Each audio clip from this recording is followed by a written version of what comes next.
We're picking back up. Tonight's message is righting a wrong. We're talking about decisions, and we're using the prodigal son as our case study this evening. And we are in Luke chapter 15, verses 11 through 24 is our primary focus. And so we see here this idea of the prodigal son. And before we got cut off, I was giving the meaning, the Greek meaning of the word prodigal. Because I don't know about you, but growing up in the Bible stories, I've always heard prodigal son, but I never really understood exactly what that meant as far as that word prodigal. I did know that he had messed up. We do know that because anytime somebody said the prodigal son, or if they mention, what's the lady that they always, Jezebel, we knew that there was something wrong with that, right? So we do know that.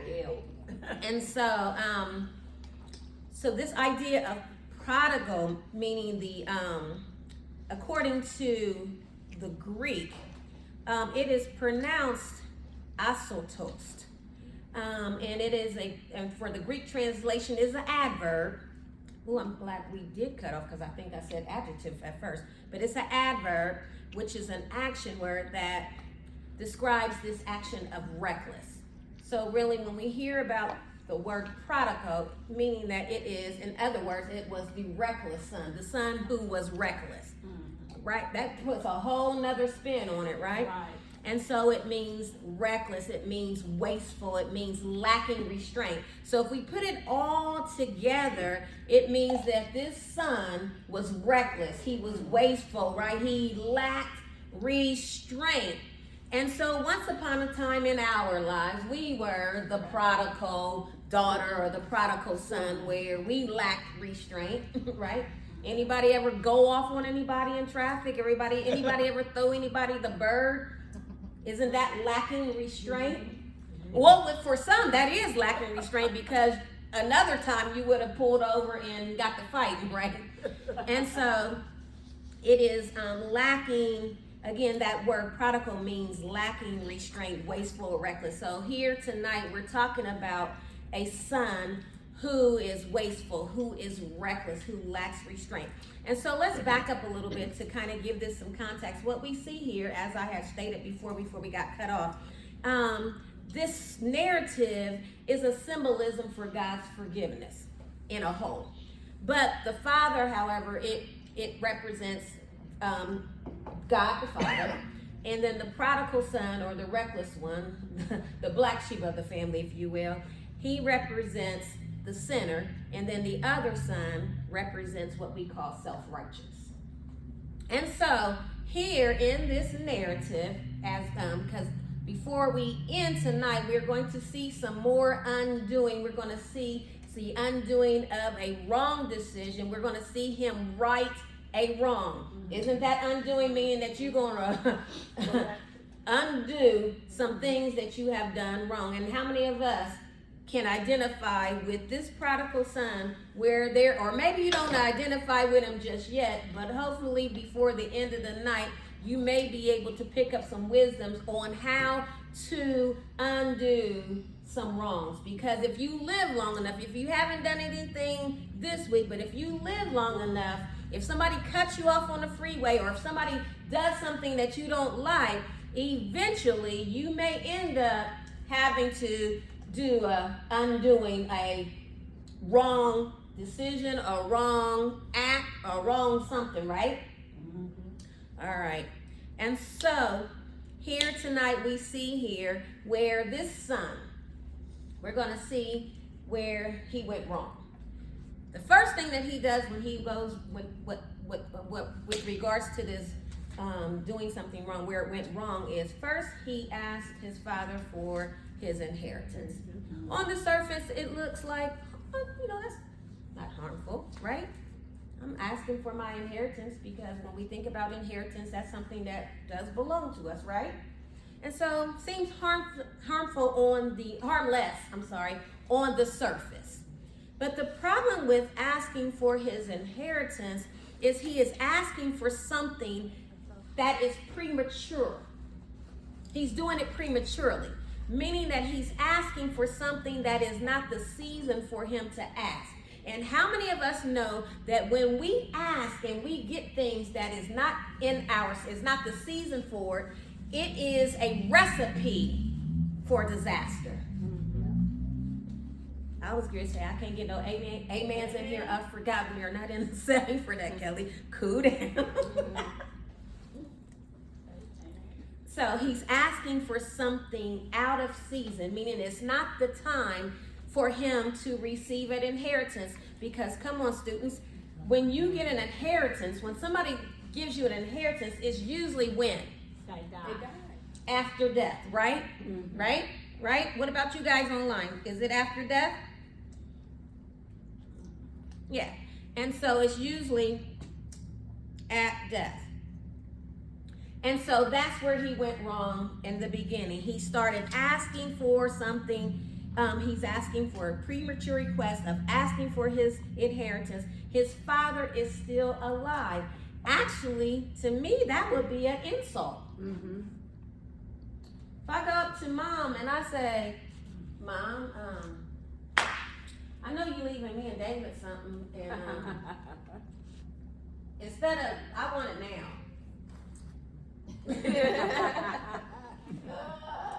She's being nice in this setting, but there's been a time where we've talked about, I actually brought up to mom, like, hey mom, where do you haven't communicated to me and David where you want to be? Y'all trying to kill me? Y'all trying to kill me?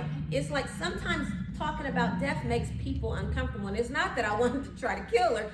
Sometimes people are scrambling, trying to figure out how to bury loved ones because we don't understand or we don't know what the person's wishes is. We don't know where insurance papers is and things like that.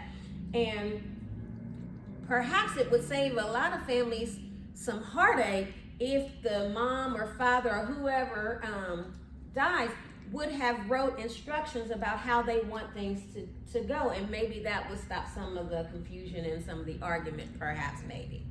And so here he's asking prematurely for his inheritance. Again, to me, this seems to be an insult or disrespectful, if you will, right? What's y'all's thoughts? Don't have any. Anybody out here? What's you guys' thoughts? So, what about, could it communicate also selfishness? Yeah, because it doesn't belong to him, really. It ain't, right, it's not his. Yeah, it's not his. And if and really, it's the father's decision if he wants to leave us something or not, right? Mm-hmm. And that's a good point right there, because a lot of times people feel like, we feel this entitlement, like mama better leave me this, mama better leave me that, or daddy better leave me this. But really, it's a gift. They don't have to, nobody has to leave anybody anything. And so it seems to indicate selfishness. It seems to indicate disrespectful. It also seems to mean that he's prioritizing his own wants, right? And desires. But also, okay, we're in verse 13? No, let's go to, that was verse 12. It says, the younger of them said to his father, give me. Y'all hear that? Give me. The share of the property that falls to me. So to me, that sounds like somebody selfish. That sounds like somebody disrespectful. That sounds like somebody that is an indication that he is prioritizing his own wants. And so 13 says, a few days later, so the father obliges, he gives it to him. He divided the estate between them. And then verse 13, it says, a few days later, the younger son gathered together everything he had and traveled to a distant country. All right, let's stop there. So here, he's asking for something out of his season. And again, anytime that we're asking for things out of season, it's a recipe for disaster. But some of us, we don't know it at first, right? Right. We think we can handle it, right? Mm-hmm. But next, he's deciding to leave home. Y'all see that? A few days later. Seems like an impulsive decision to me.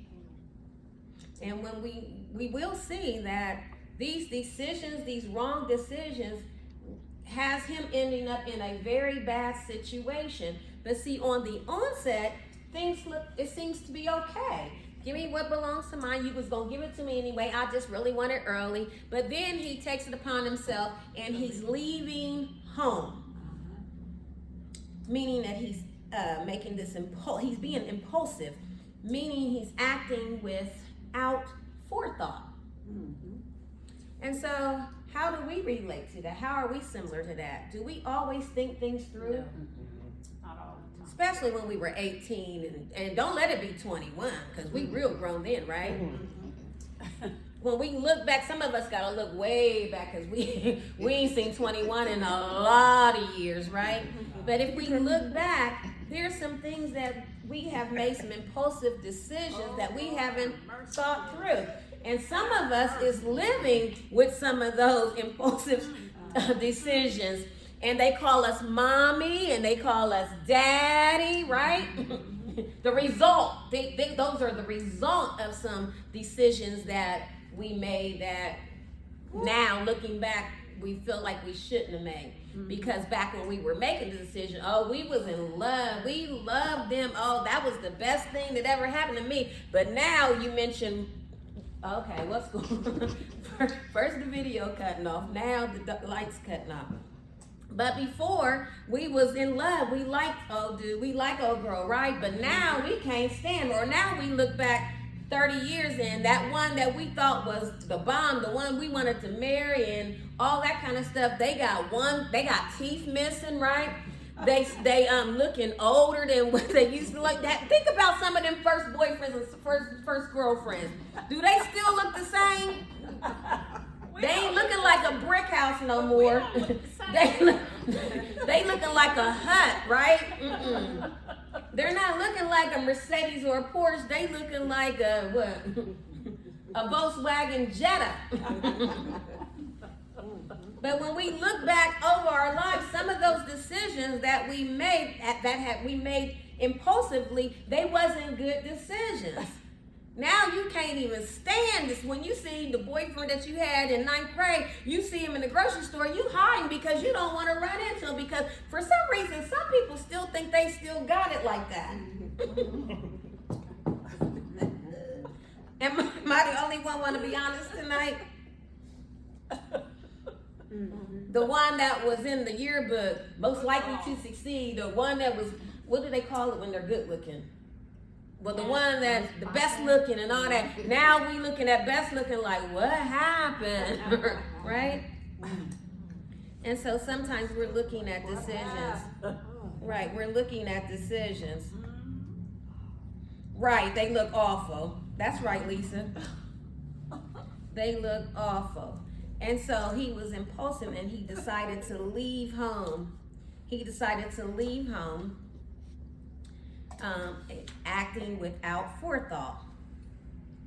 He made the decision to leave home, which indicates his desire to sever ties with his family, and it's not only just his family, but his father.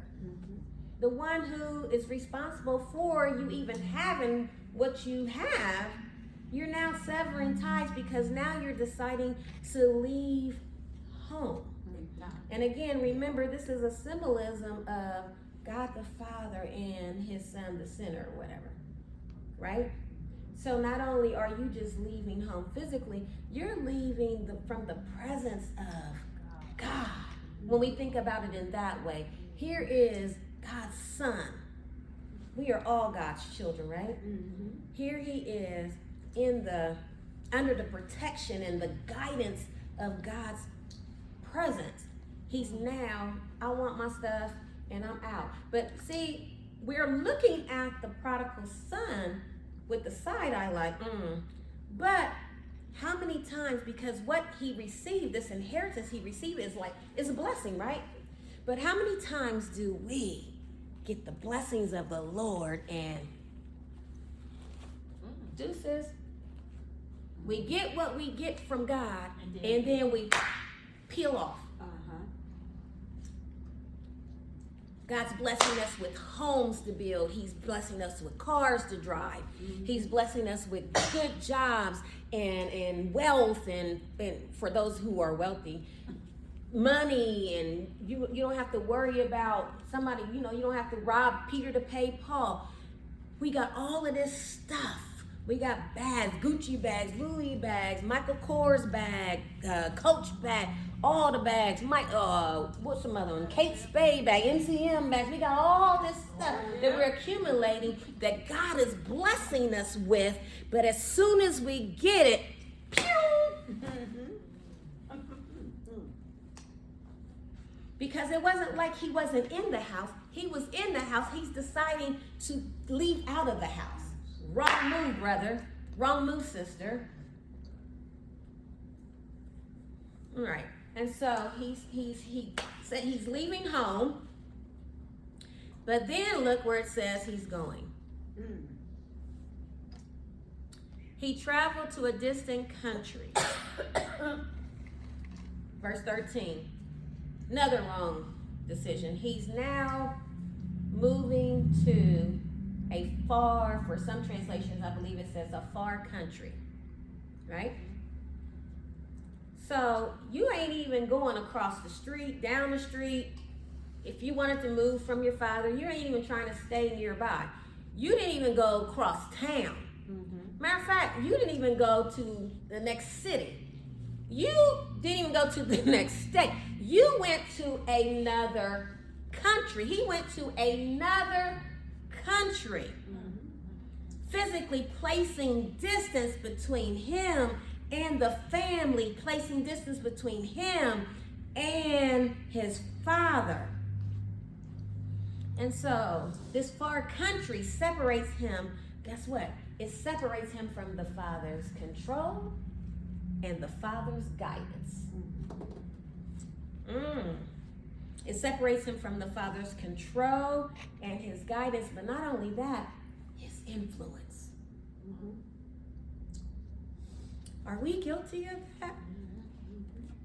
Are we guilty of putting space in between us and God because we want to do our own thing?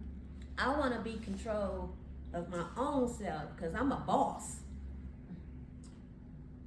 I want to dictate how I move. I want to guide my own life. And really, what this is saying is indicating that he is having the desire to be autonomy. Meaning the ability to make one's decision and govern oneself independently. We as people do not like to be told what to do. And unfortunately, I know we're in a setting where we're supposed to say all the right things as a Christian, but if we really, really, really are to be honest, we will see that it's not always the case. We're putting space in between us and God, and could it be that the reason why we are so far away from God is because we don't want his influence, we don't want his guidance, and we don't want his control because we want to do our own thing. Right? And we will find that that's what he did. He was doing his own thing. He was doing his own thing. And so he goes to a far distant country. Again, this wasn't down the street or across town. This is a whole country. He then went to a whole nother country. And it never does it say that he ever came to visit. And so he wanted to make his own decisions, govern his own self. And so he chose autonomy. But the problem with autonomy is that there's no accountability. When you're doing things your way, so who are you accountable to? And how many of us believe that accountability is important? right? Accountability is important. And so the question becomes, who are we accountable to? Who are we accountable to?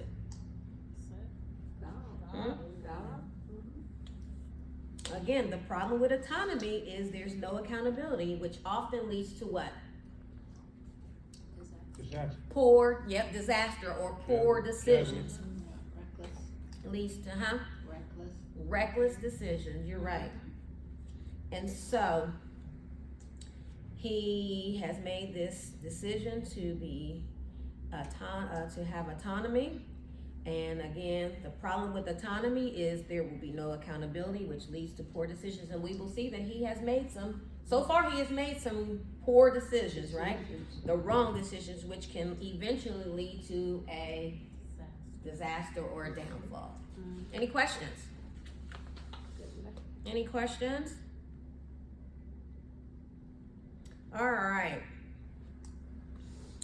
And so what we have here is next, he went to a distant country, and not only did he do that, but it says he wasted all of his resources. He squandered his wealth with wild living.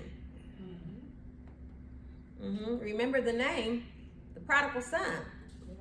Wasteful, the reckless son, lacking restraint. So he's out here in this distant country, this far country, and now he is he's squandering his wealth with reckless living. So can we paint the picture? What's he doing, guys? Partying, he's wasting his money on all kinds of things. And I do believe that the brother accused him of going with prostitutes and all that, right?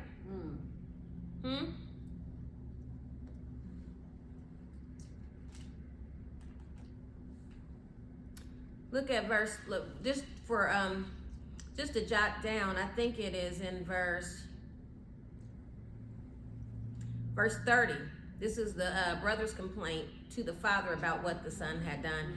He says, but this son of yours, notice he didn't even say my brother. This son of yours arrived, where he says, has devoured your estate and with immoral women and slaughtered the fattened calf, and then you slaughtered the fattened calf for him. So basically, he had been partying, living wild, going with women. Some believe that this means prostitution and things like that. So he squandered his wealth. He wasted it. And so also with this idea of prodigals, the word prodigal, the background with regards to Greco and Roman, in the Greco and Roman world, the concept of living often associated with lack of self-control, indulgence in excesses, extravagant wastefulness, and they frowned upon this because of the loose living, whether in terms of finances, morality, or lifestyle, and such behavior was frowned upon from the Jewish and Christian communities.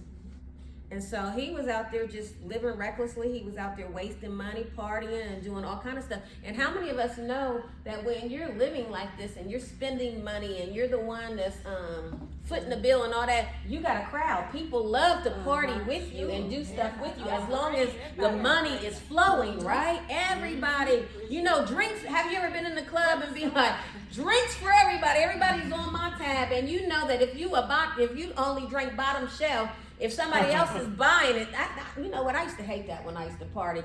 When I'm buying you a drink, if you always drink bottom shelf, don't be ordering no top shelf. I don't drink anymore, but back in the day, people would do that. They know you get by, they ordering. What's the I'm gonna tell you, I'm gonna date myself. This is how long it has been since I had a drink. Back in the day, Absolute used to be top shelf. I think that's bottom shelf now, right? I think. But people are good. They good for doing that. Anytime that you want somebody's dime, whether it's at the club or at breakfast, whatever, people will try and that's exactly what that is. Take advantage of you because It's on your bill, knowing good well you was gonna drink some E&J, and here you are talking about some Crown Royal or Hennessy or whatever like that, knowing you was on E&J. Or you used to drinking Bud Light, now you want Corona with lemon and lime.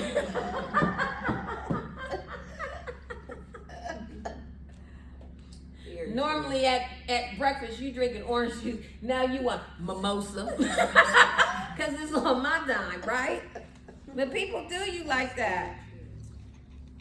And so think about him. He's got all this wealth and he's partying. He's got women, prostitutes, and they live in wild. It's probably in today's times it would probably be somebody equivalent to doing drugs and smoking weed and blunts and all that kind of stuff. As long as your money is flowing, everybody good. But one day some things changed with this dude. Let's look at it. And so one day, but prior to that, again, at the onset, all of these decisions that he's made, all of this stuff all these decisions that he came up with on the onset, meaning at the start, things seem good, right? Seems like a great decision. I'm gonna move across I'm gonna move out of the country. I got all this money. Things is gonna be good. I'm gonna do me. I ain't got to worry about my dad. I don't have to worry about nobody trying to control me, tell me what to do. On the onset, all of this stuff seems good. Seems like a great decision. No rules, doing him, no boundaries, no one to answer to, no one to be responsible for. But then one day, look at verse 14. One day, what a difference a day makes. Yeah. What a difference a day makes. One day, things took a turn. It says that he spent all he had. Want me to translate that? Bro. He ran out of money. He ain't got no money. He broke.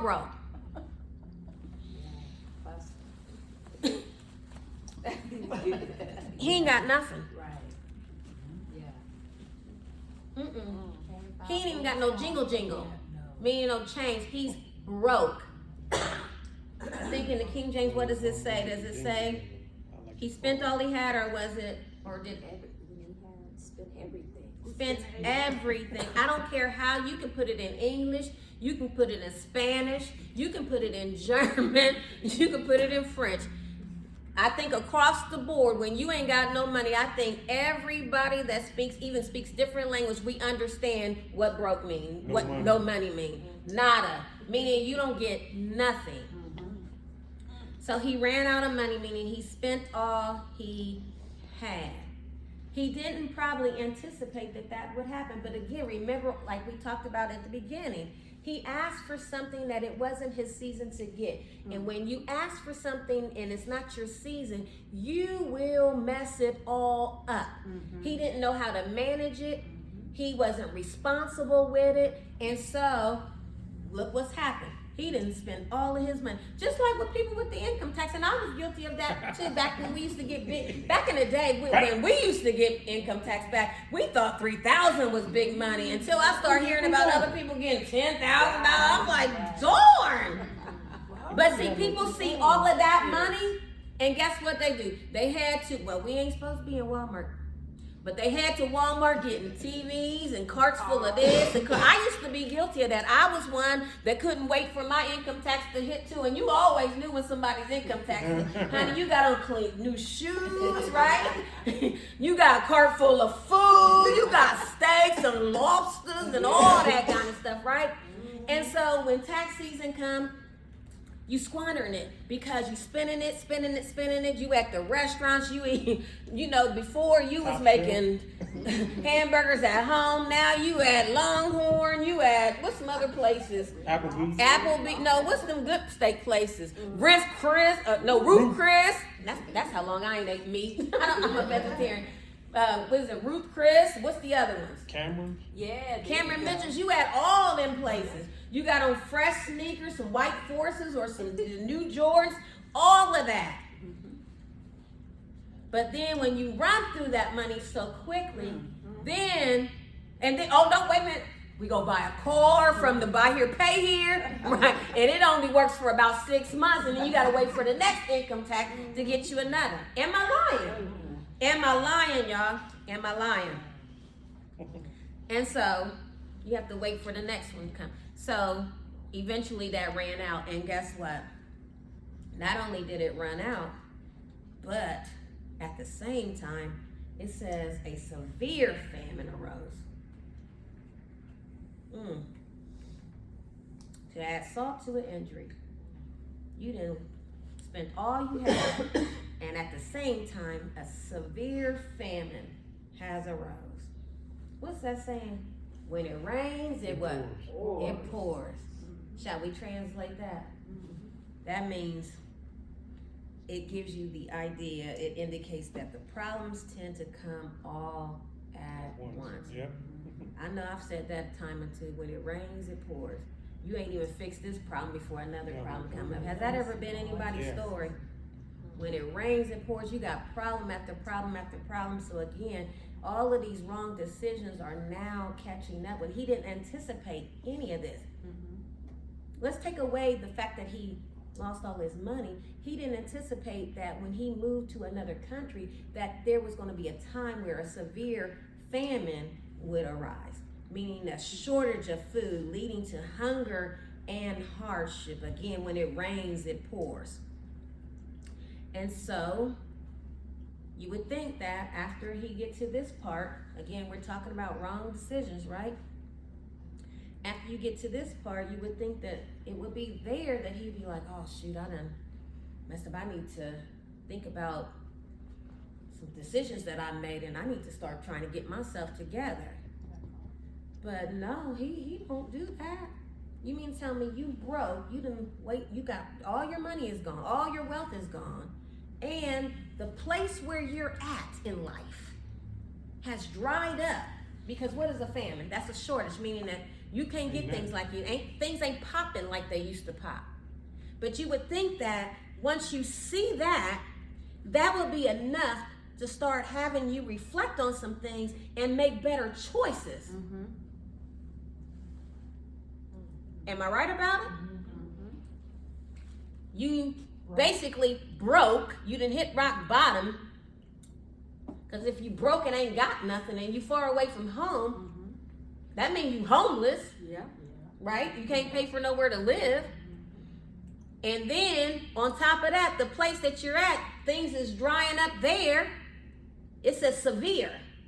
So you're in a severe famine. So there's some severe things that are going on in your life, and you would think that you would stop and then take a look at some things and start considering the state that you're in. But no, not him. Not him. Not him. No, he don't. You would think that he would then say, you know what, I need to make some better choices. I need to make some better decisions. You would think then he would start trying to right his wrong. Remember, we're in this saga called The Undoing. We've been in this thing for all year. But no, not at this point. He doesn't make the decision to right or wrong. Guess what he does? Let's look. Any questions? I'm sorry. Any questions? Anybody got any questions or comments? All right, so we will see here. Look at 14. We're still in 14. We can still look at 14. It says, and now when he had spent everything, a severe famine occurred in that country, and he began to do without and be in need.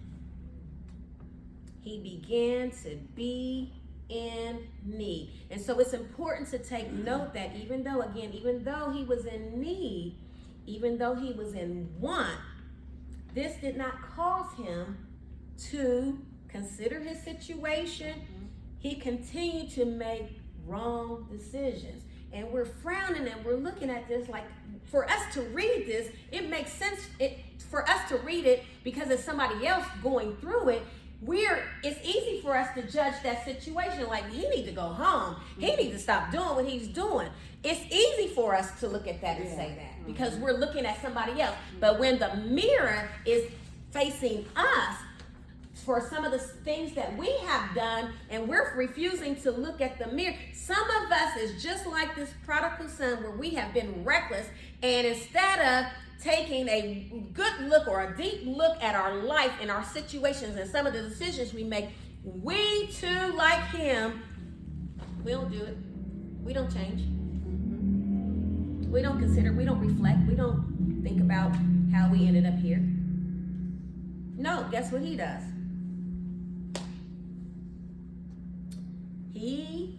Look at verse 15. Oh, and I gotta hurry up. He hired himself out. So it says in 15, this is the Amplified. So he went and forced himself on one of the citizens of that country, meaning that he hired himself out, who sent him into his fields to feed the pig. So he began to be in want, and then he hires himself out. What does that sound like? It almost sounds like he's pimping himself out. Because now we're talking about somebody who is in a desperate situation. He's in a desperate state. He doesn't, after he lost all his money, all his wealth, and then on top of that, where he's at in life is a severe famine, meaning that there's nothing popping for him. There's no growth. Things are drying up. He decides, well, to remedy this, I'm gonna hire myself out. And sometimes what we do, instead of really taking the assessment of our lives and really trying to make sure that we're making the right choices, we try to fix mess with mess. Because could it be that at that point he didn't want to go home because he was too ashamed to go home, because look what the mess that he has made with his inheritance. And could it be that he was so desperate and so ashamed that he said, I'd rather do this than go home and face that. So he decides to pimp himself out. And the thing about it is, this parable is, this is a Jewish culture. Are y'all with me? Notice what he's pimping himself out to do. He's Jewish, but he's hiring himself out to care for some pigs. There's something wrong with that picture, because Jews don't do what? They don't eat pig. But here he is in his desperation, hiring himself out to do the very thing that he's not raised to do, which allows us to understand that sometimes when we find ourselves in desperate situations, we start doing desperate stuff. We start doing things that we was not raised to do. Wrong decisions. Wrong decisions. Have you ever been in a desperate situation to where you found yourself doing, because he's handling pigs, he's caring for pigs. Have you ever had your hands in some stuff? Or have you ever been part of something that you know better? You know you wasn't raised like that, but because of desperation has you out there looking crazy. Have you out there doing some stuff that you know you ain't got no business doing? There's people that have made a decision and they have gotten, they've chosen to do drugs, and then all of a sudden they done got addicted, and then they're in these desperate situations because, again, sometimes with regards to people that have active addictions, at one time you was on top of your game, you had the money to be able to purchase, but sometimes what happens to us is when we hit rock bottom, when we don't got no more money, we are at the mercy of the drug dealers, and guess what? We start doing things that we would have never done before. And so before we start judging the addicted ones, what about the addictive of being in an addictive relationship with somebody that you ain't had no business being in the relationship with, when you start doing desperate stuff that you would have never done had you not been twisted up in that relationship? Desperation will have you doing some things you ain't got no business doing. People will stop recognizing who you are because of the stuff that you are messing with and handling. Got your hands all in it. He is a Jewish boy out here with some pig. Questions? Questions, comments? And so he began to be in need, and he loaned himself out to be pimped out. And so he goes to the field to feed pigs. Again, he's loaning himself as a servant. He is a son, but here he is acting like a servant. And so he's here with the pigs. Next thing you know, he starts yearning. He's hungry. Remember, there's a famine. He's hungry. So you would think then now he's hungry, and now he's yearning to not ask for a sandwich. He's yearning to eat what the animals is eating. Now we're walking into extreme desperation. When are you going to turn around? When are you going to start making better decisions and choices? Now he's down here wanting something that the animals want. That's a low part to be in life. To start desiring things that animals, that's like animal behavior. You're starting to pick up animalistic behaviors. I want to eat what they eat. I'm so hungry. I'm so desperate that I'm willing to ingest something that I know I shouldn't be ingesting. I know that is beneath me. That is not even for human consumption. But desperation will have you doing some things, have you eating, have you handling some things, messing with things that you shouldn't be messing with. Desperation will have you ingesting things that you should not be ingesting. Desperation, extreme desperation. And so let me hurry up and close us out because time is getting away with all those little technical difficulties we had. And so he pimped himself out, and then he started desiring what the pigs were eating. So this served as an indication that he was desperate. He was willing to take jobs that was beneath him. You know, he wasted his inheritance. He had nothing. And so this is where we begin to see the undoing starts to come. This is where he begins to start righting his wrong. The verse 17 says, but one day he came to himself, right? But my translation says, but when he finally came to his senses, he said, how many of my father's hired men have more than enough food while I'm dying here of hunger? I will get up and go to my father, and I will say to him, Father, I have sinned against heaven and in your sight. I am no longer worthy to be called your son. Treat me like one of your hired men. And so he got up and came to his father. Let me hurry up and wrap this up. What we see here is the undoing. All of those other decisions that he made when he asked for his inheritance prematurely. And then when he left home and he put distance between him and his family and his father. All of those was wrong decisions. And then he wasted his inheritance with riotous living. And then not only that, after he spent all his money, he's pimped himself out to work in a field, handling things that he wasn't raised to handle, that was prohibited for him to handle. But not only that, you thought that was desperate. Then we find him yearning to eat the very things that was not meant for human consumption. But then one day he had a wake-up call. One day he had a wake-up call and he came to himself. In order to come to himself, that means he had to spend some time in reflection. He had to spend some time thinking about the choices that he made. He had to take some time and spend some time considering where he was in life. It was one day that he came to himself. And just like this prodigal son, one day there's going to be a time where we're going to have a wake-up call, where we're going to start thinking about some of the decisions that we have made. We're going to consider the state that we find ourselves in life. We're going to wake up one day. We're going to consider some things. We're going to come to our senses, and we're going to decide it's time for me to make a change. And that's exactly what he decided to do.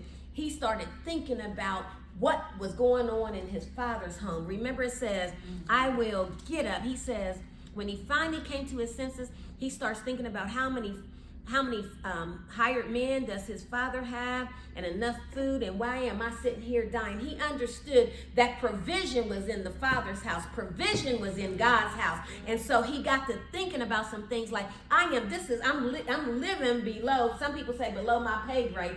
I'm living below who God has called me to be. It's time to get up and start making your way back to God. Those of us who have put distance between us and God, it's time to make your way back to Christ. And those of us who have been in the house and there's been some distance that we have had with regards to God, meaning that we haven't been in his presence, it's time for us to make our way back to God. And then there's others that need to make some decisions to return to some places that you have abandoned, whether it's a spouse, whether it's children, whatever the case may be. Today is your day that you need to come to yourself, and it's time for you to make the decision to make your way back. But first, he said that, and then he took ownership.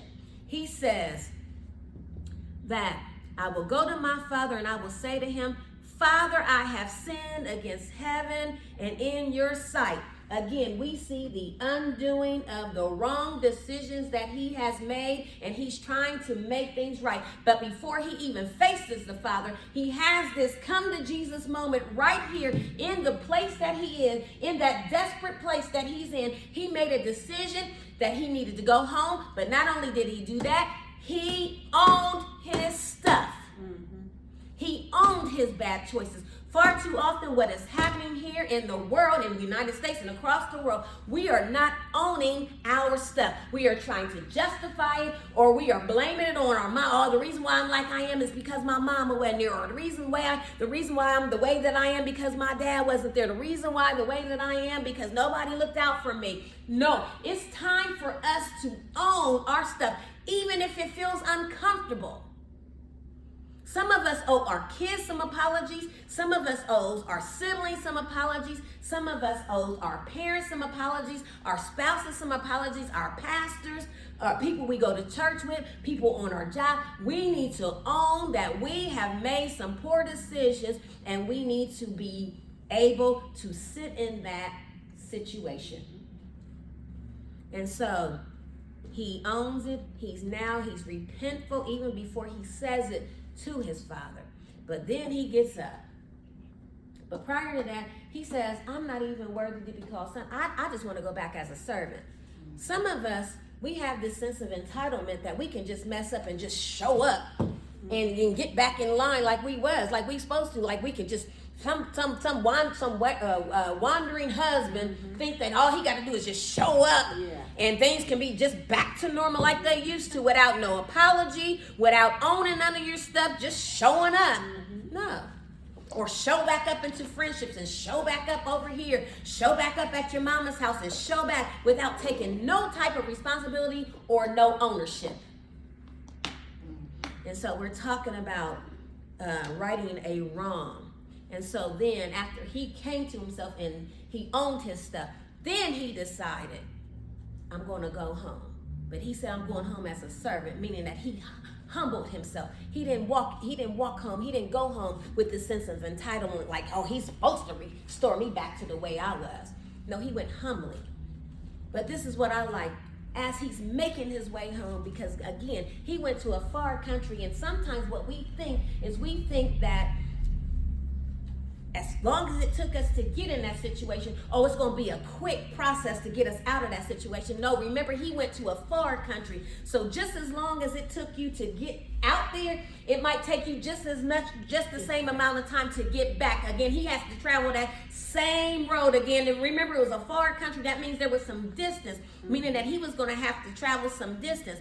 But the wonderful thing that I like about God is that while he was still afar off, it said the Father saw him. What is that saying to us tonight? That means that God was, in order for him to see him, that means that he had to have been looking for him. And sometimes there's some choices and decisions that we have made, and that we have messed up with other people, and they don't want to see us coming, especially when we done messed up stuff that bad. But the wonderful thing about God is not like human. God wants to see us come back with our messed up and our dirty self, with our broke self. Yes. He wants to see us come back, and he's waiting and he's watching for us.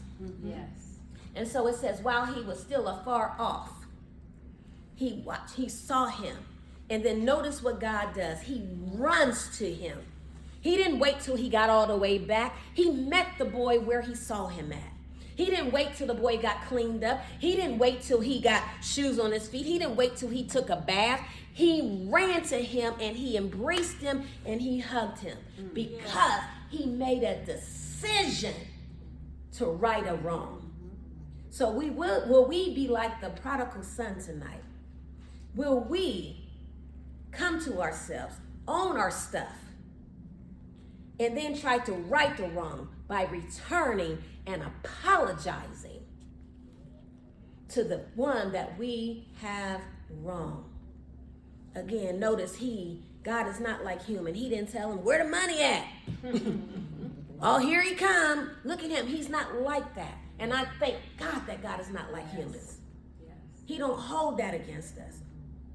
And even while the son is apologizing, notice what Jesus said. He didn't say, yep, you right. I know you should be sorry. Look at your sorry self. You should be sorry. Yeah, where that money at? What all did you do? He didn't say none of that. He says, go get the best robe. Again, this is somebody that's dirty, that's been traveling, that's been working and handling stuff. He's been desperate. He didn't say go get a thrift store robe. He said the best robe. And the thing about it is God loves us so much that he's really willing to go get the best for us, even to cover up our dirty, sinful self. Right. And then he says, go get the ring. That ring stood for authority. Put them back. Give them back their authority in the kingdom. He don't do no sitting down. You know, in churches, we like to sit people down when they mess up. God puts you back into position. And then he told him, get the sandals. Because in those times, how you knew that you were a son is because you wore shoes, because servants and slaves didn't wear shoes. He says, go get the best robe, go get the ring, and then put some shoes on his feet, because you came back as a servant, but I'm putting you back as a son, because just because you messed up, it still didn't take away that you're still mine. You're still my son. Right. And so we're talking about righting a wrong. And so we see here with the prodigal son, he who has came home, he ends up righting a wrong. And the father forgives him. But the most important thing here, outside of the father forgiving him, is that the son had to forgive himself. And how do we know he forgives himself? It's because he received the robe. He received the ring, and he received the sandals. And so that's what we have for tonight. Any questions?